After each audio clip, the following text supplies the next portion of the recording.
My beloved students and learned friends, the greenhouse gases, particularly carbon dioxide, nitrous oxide, methane, and CFC, chlorofluorocarbon, are mainly responsible for about 50% rise in the atmospheric gases, particularly in last 30 years. And we see that the climate action has been initiated to just deal with these gases and their reduction. Global warming has caused irreversible changes to Earth, and particularly there is a tremendous economic loss uh, amounting to $100 billion per year from the such climate change. It has also killed about 1.3 million people in last 20 years, and the developing countries are now being funded to the tune of about 100 billion per year to mitigate and adapt to this climate change. Existing technologies and strong political will and increase in the investments can limit the impact of this climate change, and the temperature rise can be limited to about 2 degrees centigrade if we have the planning properly going in the near future.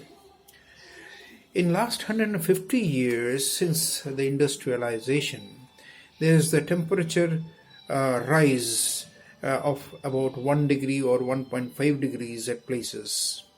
The melting of the ice, particularly the caps of the mountain and frosts that were there in the Antarctic region, has resulted into rise in the sea level, particularly by 20 centimeters. We see that the nature of vegetation and the crop pattern sometimes have changed. The number of pests, parasites, and vectors are on rise, and transmission of diseases have become more rampant and faster.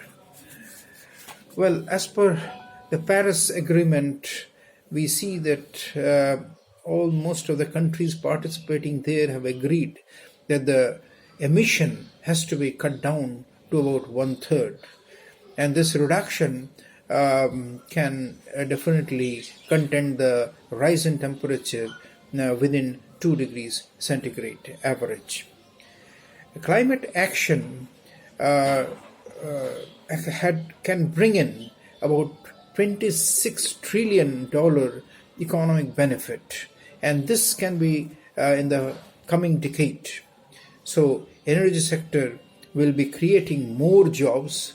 It is expected that the 18 million jobs may be created, particularly if we go for the sustainable energy programs. We have to undertake some measures, in fact, to save this world from this climate change. One of the prime proposal will be to use the non-conventional energy, particularly if we talk about the solar energy, wind energy, waves, particular sea waves, and geothermal energy, even the hydel systems to harness rivers can give us an inexhaustible source of non-conventional energy. We have to minimize at any cost the fossil fuels, particularly the coal and petroleum. We have to plant more trees and sink more of carbon dioxide, produce less pollutants, effluents if possible, by way of recycling or treatments of the factory effluents, so that it saves the water ecosystem and also saves the phytoplanktons, because as you know, the phytoplanktons are also very good carbon dioxide sink. Well, we have to also do a lot of research in the area of drought, flood, and higher temperature or heat resistant forms of crop varieties. Otherwise, our survival will be a problem in future. We have to have a special program to reduce human population, and this is a must because of the fact that it should be in the carrying capacity of the earth. It should commensurate the carrying capacity of the earth, and this certain thing can be implemented by way of family welfare programs. We know that in the wilderness is the survival of man. Thank you so much.